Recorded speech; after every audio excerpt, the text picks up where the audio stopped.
Okay, I'd like to welcome everybody to our Chime In call. Today is March 1st, 2017, and we've got Kat Hudson, Benjamin Suarez, Nancy Telzero, and me, Kelly Sullivan Walden. And we've actually been talking before I started recording, and because this is kind of an unconventional call this morning for me, this afternoon for Kat, and God knows what it is for Benjamin, this evening for Benjamin, whatever, this evening for both Kat and Benjamin.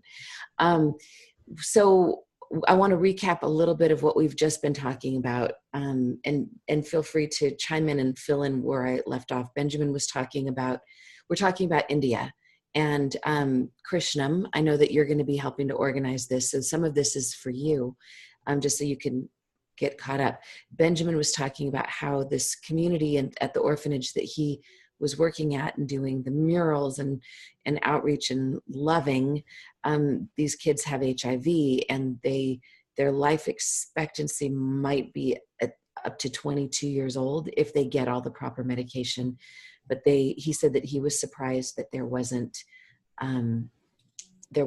a proper medical person on staff, that there was a volunteer, right, Benjamin? Yes.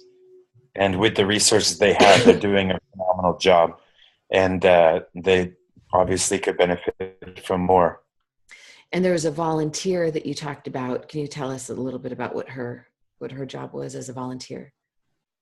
Yeah, Livia Riboldi, a professionally trained ballet dancer, went last year to this orphanage on her own and fell into the responsibility, and she was very happy to do it, to distribute the medication at 6 o'clock in the morning every day, and to make sure that each child was receiving the proper doses and all of this. And I was really grateful to return with her in this painting art therapy mural project. And once again, she assumed that responsibility. And it really eased my heart knowing that she takes responsibility like full on with all of her heart, because these are children's lives. I don't know what happens and who takes on that responsibility when she's not there. Right. There's a lot of volunteers that show up, some that I felt were deeply committed, and some that interacting with children that are absolutely adorable that are dying was too much for them, and they ran away after 2 days.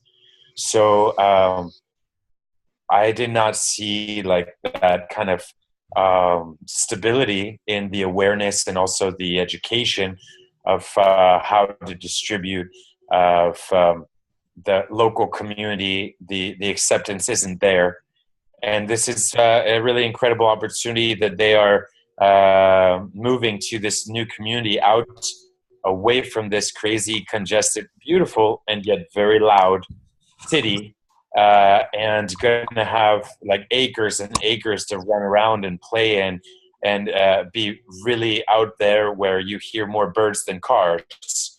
This is an incredible opportunity for them that is looking to house over 100 children that have been born with HIV or are orphaned and lost their parents from HIV and AIDS. And one thing we were talking about is the necessity to educate the local communities so they don't move to a rural area and get outcasted immediately. Yeah. Thank you, Benjamin. And so it was interesting because as we're doing this little recap, hello, Tony, thank you for joining us. That I just said, oh, Kat, so what do you think of what we could provide and what we might be able to do? And then you said, I don't know exactly what I said. I work for a pharmaceutical company which specializes in HIV and AIDS, antiretroviral drugs and PrEP, etc. And the area that I work in is the philanthropy arm. So I create the global strategy for how we engage with most at-risk groups, so women and girls being one, as well as men who have sex with men and trans being another. So a massive aim of this is, a massive focus of this is around access to medication, which is very similar to what Benjamin was saying. So from the clinical point of view, how do they get the resources to the medication? How do we get the medication to them in the most rural areas? A second element of that is around human rights. So it's around empowering people so they don't get HIV and AIDS in the first place, so around education. But in addition to that, also around like condom use and safe sex and high risky behaviors. And then thirdly, it's around working with the community to reduce stigma and discrimination, because one of the reasons why people don't know their status of HIV is because they're scared to go and get it tested. And especially if you're a high risk group, if you're a young girl, and we are seeing a lot of like 13-year-old, 12-year-old girls who are getting HIV and their parents haven't had HIV because of risky behaviors and some communities. So it's about understanding how we can reduce the stigma, how we can get people to know their status, and then how can they take appropriate steps. So this could be a really amazing program that you might be able to help us bridge or bring to India. And in terms of, you said something about the drugs themselves. Do you think that what kind of drugs are these, and are these the kind of drugs that we might be able to get some kind of grant or funding so that we could bring some of those with us? Or what's your thought on that? Do you think that would be appropriate? So from my position, I wouldn't be able to recommend drugs or do anything to do with drugs because I'm not a healthcare professional and I don't know the best course of action for an individual. That's not my role. So like, even if our competitors had the best drugs, like we want the people to get the best thing for them. Like it's not all about money, etc. But sometimes pharmaceutical companies get the wrong perception that's about that. If an organization wants a grant to get medication, that would have to come from a clinical expert. So none of us would be able to do that. So that would have to be from an on-the-ground grassroots organization. So whether that's the organization in India, and I can link them in with other HIV and AIDS grassroots organizations who maybe have that, who could apply for it on their behalf or do something around it. But it also has to be sustainable. So if you're going to buy £10,000 worth of drugs, that's only going to last so long. Right. So most big organizations would rather you invest that in something that's going to last a year or 2 years. So whether that's a role of a clinician to monitor blood levels, or like stigma and discrimination to reduce the overall HIV and AIDS, people getting HIV and AIDS in the first place, that's definitely something that would be more likely to be funded to, Okay, so to follow up with this, because I feel like the two of you, Benjamin and Kat, there's Benjamin, you know what's needed, and Kat, you have access to so many of the things that could meet those needs, or you know who to go to be able to do that. What do you suggest to be the next best step to follow up, and then to also loop Krishnam in to this so that he can, be a part of this as well to help? What do you think the next step is? So for me, I think we need to know what we want to do and what's the aim first, because they're very different things. So if it's to do with getting clinical help for the people, that's such a different task than I also think from the clinical side, that's very exceptionally important. But in terms of 10, 15 people going to I don't quite know how the group would fit around supporting that on the ground. And none of us, I'm not scientifically trained, unless everyone else is a doctor, which I don't know of. Right. I think we can figure that piece out. I think we'll find a way to be useful. If we figure out what the is, then we can all find a way to be helpful. I mean, I just so you know, we haven't run this by him because obviously this is all kind of being birthed as we speak. But there's Dana's cousin is married to a guy who does. He's an ER doctor who is interested in doing outreach. So we might be able to simply be able to get him and maybe another doctor of his, or maybe just him, to come and do something clinical. And maybe, would that be useful if we had a doctor on site that that could see people? I mean, the number of people, you said there's 100 kids that they're wanting to house in this orphanage, Benjamin? Like, what's the size of the community that if we were going to serve a community, what's the basic size of the community? Well, yeah, I was working out there at the new site and sleeping back at the orphanage where many are now. And the new site had some very kind people come by and very intrigued and interested in the art and the work and what the place is going to be. The schools are there's public schools, but I believe they're working to get the kids into very inexpensive private schools where they will get more attention. And I found that it's a wonderful place with lovely people and very spicy and delicious food. When I was there, there was one child out of 27 that was really experiencing symptoms. The last year, I know that there were several children, and it goes up and down from reactions where their skin on their feet is being eaten away and stuff like that. And sometimes, the kids would, we'd be ready for our art class right before bedtime, and some kids had a hard time getting out of bed even though they really wanted to. So, and there was nothing, we didn't really know what was really going on in their bodies. I know that I would love to, in whatever way, like help support and bring somebody that knows thousands of times more than I do about what's going on and help educate the people that are going to be living there. And as far as what we would do, I think, Kat, that's a really good point.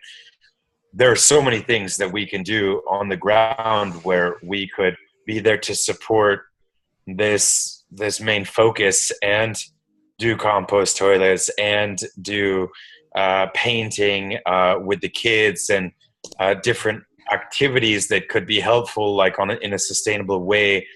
And also just showing up and playing with the kids and interacting with them. They never forget it. They are just waiting, like counting the minutes for a year to pass, so somebody can return and see them again. And every moment spent like with quality and with heart, they appreciate it more than life itself, actually. And Wow. Okay, so just real quickly, every time I would have this class in Uganda, a 5-year-old would come and jump in my arms, and he would hang out there and take chalk from me, and we would draw and teach class together on the chalkboard. And after 3 weeks, I found that he was he was dying of AIDS, and he was so incredibly happy. The joy and the light that came out of this boy blew me away, and I was sad for a little while until I realized that the amount of joy and the quality of light and love that he can bring, and he brings everywhere and everybody that he touches and comes in contact with, is more than a lot of people do before they die of old age. And I felt the same way at this orphanage in Jaipur, in Rajasthan. The kids blew me away with their attention span, their willingness to learn, the love that they can share and give, the respect, and also their desire to take care of the younger kids. How beautiful. I wonder, I think about like when the symptoms do start showing up, how much stuff like morphine or whatever painkillers would be useful. Like if they're past the point of medicine helping them to heal, just to not have to be in that much pain. I mean, that feels like something to also put on our list of things that we might want to provide or bring or get them access to. Does that seem right? Yeah, since I wasn't there when some of those moments happen, which they definitely do, I don't know what exactly the Indian government and the public hospitals offer. And I know that there's spectacular Indian doctors. I don't know what access they have in a case of emergency, for example. And so I want to learn more about that before Yeah. before what we can bring, because definitely we want to see like what they have access to and what their needs really are. Yeah. Okay. So maybe just as we start to wrap this up, maybe you can help us. I mean, I feel like a lot has opened up in this conversation. I so appreciate you making the time to be on it, Benjamin, after traveling for the last 36 plus hours and being in a totally different part of the universe. If you could somehow identify a list of their needs, even like a wish list, like, starting from the most deep needs that they have all the way to the fluffier stuff like curtains or, whatever, like just what's their wish list, because maybe we can't do it all, but maybe we can do more than we think we can. And, Yeah, that's totally beautiful, and I can write them a letter today or tomorrow great. and be in contact with them. And also, I'll just make sure, just from past experiences, that I do write just inquiring and without any promises of any kind. Exactly. Just because maybe so- we could do one thing on that list, and maybe we make it an intent that every year we do another thing on that list. Who knows? But just knowing what the need is puts us so much further down the road than we are if we're just guessing. No. Absolutely. I will get on that immediately, and she will be overjoyed because she asked me if I knew anybody that was interested in volunteering or helping out in some way, and I Great. said that I think I do. However, I need to obviously like put it up to the comedians. Great. Tony, before we complete this call, can you unmute yourself and tell us a little bit about how you're doing, how this conversation is landing on you, and what you're doing, and where you are? Okay, perfect. Hi, everybody. Sorry about the delay. Okay. I was stuck in another meeting there, but it's very nice to see you. It's very nice to see you, Benjamin. It was a while. Yeah, it's very cool what you're doing, and it's full. I don't know, man. It felt so hard when you told that story about the boy, and yeah, I picture that image. I can picture that image in so many communities around the Latin America too, because that's an issue that is well global spread. But I think that it's very cool that you're down there and you're getting all this knowledge and all this consciousness about what's happening and about all the needs that are taking place with these children and with these people. And it's so amazing. Thank you very much for doing that. And well, actually, things have been changing for me these last few weeks, and I got a job proposal from the housing ministry. Whoa! I'm thinking of taking it. Oh my God! That could change my whole life right now, because it will be like a huge step for me. I know that if we want to make like changes, we need to start from a place where we can create things like Techo, you know, or like I don't know. And but after that, I think that another place where we can make things better is the government. So Yeah. yeah, I'm thinking of taking it right now. And Okay. that could change the whole thing, you know. Yay, Because, Benjamin. yeah, yeah. that I could missed change the what's whole the position? What? Who's just joined us? We can't see you. We just see your phone number. Who is this? Leanne. Leanne. Oh, very cool. Hi, honey. That's Tony. He's talking about possibly getting a job in the government with the housing ministry, and I think he's going to take it. Yeah, I think I'm gonna. Wow, congratulations. Yeah. So yeah, that's another way of making things better, I think, because I don't know. Yeah. Even when the system doesn't work like fully, in a fully proper way, I think it works the shot to try it. So yeah, I'm thinking in going there, and maybe that will change a little bit about my available to be in the calls, you know. Sure. Of course. To be in the calls and everything, but I'm gonna tell you that in a Great moment, I think, Kelly. But yeah, going wow. With all the story in India, I think it's great.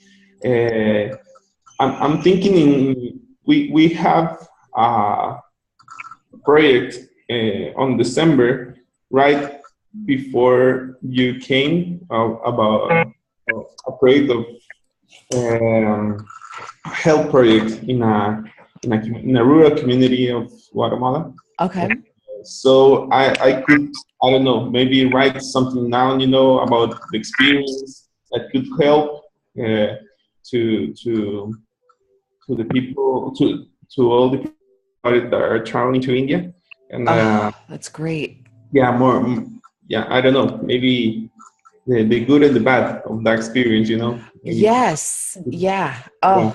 I think it was straight of nutritional health. I don't know how to say that, but yeah. Guatemala is one of, I think it's the second place in all Latin America with children that are not fully or properly. I don't know how to say it in English. Como bien nutridos. ¿Cómo dirías eso, Benjamin? Bingo treos. So they're malnutritioned? Yeah. So we launched like a pilot of a program in last year, and maybe that experience could help. I don't know. Some things there. Wow. Okay, so I say yes to that, Kat. Thank you for jumping back on. Sorry, it took me out and then it wouldn't let me go on. It's okay. Thank you for coming back on. Tony was just telling us that he's gotten a job offer from the Ministry of Housing of Guatemala. So he may be working for the government, and which would be really incredible for him. And he also said that they worked they did a medical training nutrition project recently, like a clinic. And so Tony was saying that he might be able to put together kind of what worked, what didn't work, and maybe be supportive of helping us organize this, be it like on the team. Do you think, I mean, I know there's a lot of variables with your new job possibility, but if you're able to still come with us to India, which I hope you can, then maybe you can be a part of the team that organizes the actual training that we do, and helping to organize us so that we can make this the most efficient. So I think what we're getting from this call, and just to wrap this up, I think there's been some really great stuff clarified, and also marching orders. So Benjamin, you'll be finding out a little deeper dive into what the needs are of this community that you've spent time in India, and Kat, maybe you and Benjamin can be in touch. So be in touch with all of us, but once Benjamin knows what the needs are, then maybe that'll make it easier for you, Kat, to refine your search and what you, within the realm of what you're able to do, help to put some of those pieces together. And then also back to Antonio about, some of the practical clinic kind of thing. So Leanne, I know you're really passionate about India as well, and you've been in touch with Krishnam. So I think some of this is, I think some of the puzzle pieces are coming together.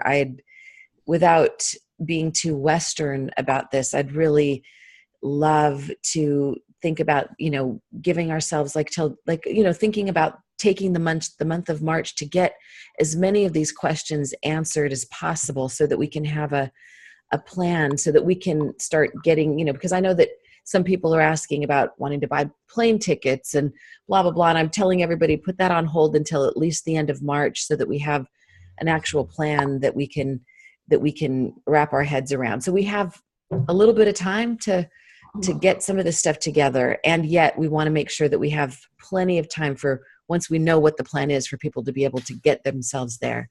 Go ahead, Kat.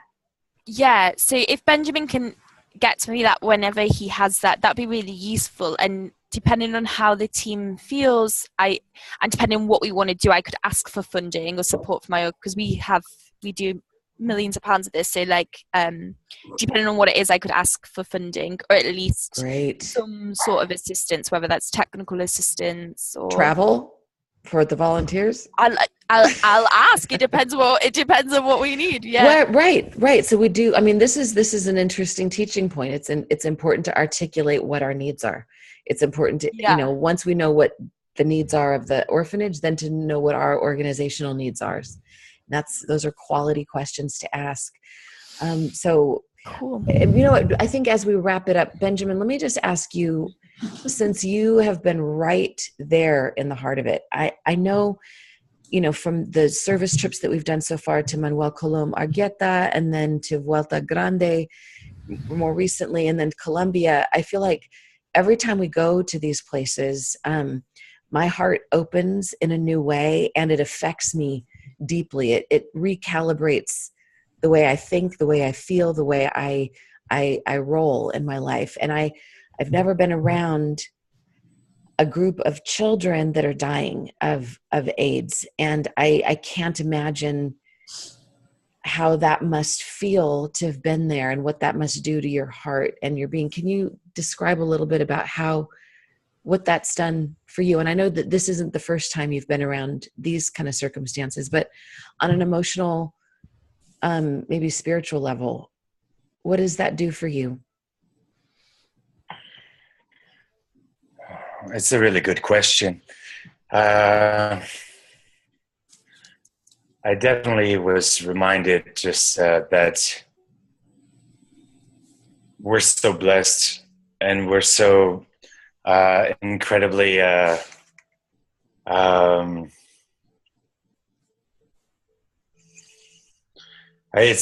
was a deep, and sincere honor to walk beside these young children that were teaching me every day, and the amount and the capacity for them to love when they were not taking their life or breath for granted.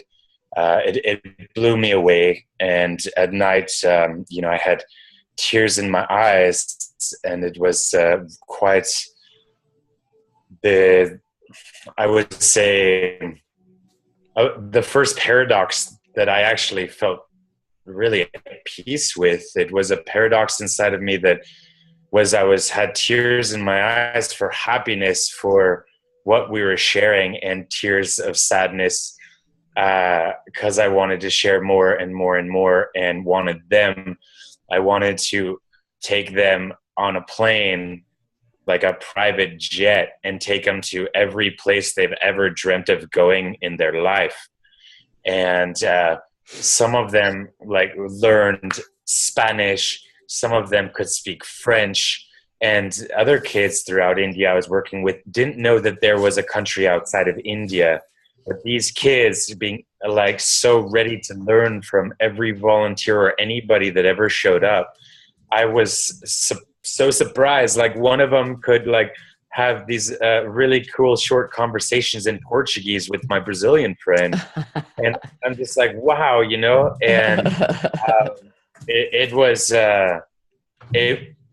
was really heart-wrenching and sad and simultaneously so inspiring to see the courage of the human heart and the capacity to love every moment. And you know, they get these donations and they're seeing there's holes in my pants and they're running out trying to give me their pants to see if they fit me.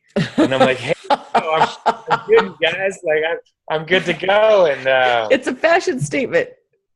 so incredibly generous. And so as I was leaving, I had way too many things in my bag and pulled out this fedora, kind of like Dana wears, and pulled out this black velvet jacket I had laying around in my bag from some meetings with politicians in India and stuff. And I was like, hey, you guys, you showed up every single day to paint with me. You have developed so much as artists, and the commitment is beyond most kids I know. And I draped them in these cool, like 1920s, like 1930s outfits and stuff. And they're taking selfies all day and so excited and sending, though they're going to be in contact with you like as many days as you have time to like give back. Even if you're on the other side of the world, they're sending WhatsApp messages. We miss you. We love you. Sending photographs of funny faces. They're all about it. So wow. The connections that they make are the furthest from superficial or surface level. They go deep, and you create connections and friends for beyond lifetimes. Wow. So Thank it was deeply inspiring and powerful. Thank you so much. Well, I am so glad that we had this call this morning. I feel really blessed to thank you, Kat, for showing up and bringing such a kind of not a surprising piece, but like I think there's some magic in what you brought. And I appreciate the conversation we had before we started recording as well that you had with Nancy and I about the program. And I'd love to stay in touch with you about that. For all the mentors, I'd love for there to be, for you all to connect about how the ways that we can make this program as best as possible and get as many people on the calls as possible and make them as relevant as possible to the people that do show up. And Benjamin, thank you so much for sharing your firsthand experience with these kids and having that freshly on you and in you. I feel like it transmits. And even before we arrive in India, I feel like we're starting to get some of the flavor and the feeling so that we won't be completely shocked. We'll be like as ready as we can be. Tony, thank you so much for having done all that you've been doing and all the great work. And I'm so proud of you that you're being recognized by being offered this amazing job. And Leanne, I'm so happy that you chimed in and that you jumped on. And Nancy, thank you so much. Is there anything you want to say as we're wrapping up? Nancy. Well, I did have a bunch of stuff I wanted to say, but I think that now it's out of sequence. So I'll write it in my notes. Oh, thank you. And thank you for taking those notes, and thank you for being here. And for everybody who's listening or watching later, we love you. And let's just sign out with our chime in way of signing out. So point at yourself and say, I am the change. I'm the change. Point at someone else and say, you are the change. You are the change. We are the change. We are the change. Now go be the change because you are the change. Mwah. Have an awesome day. Bye-bye. Bye. Bye. Bye.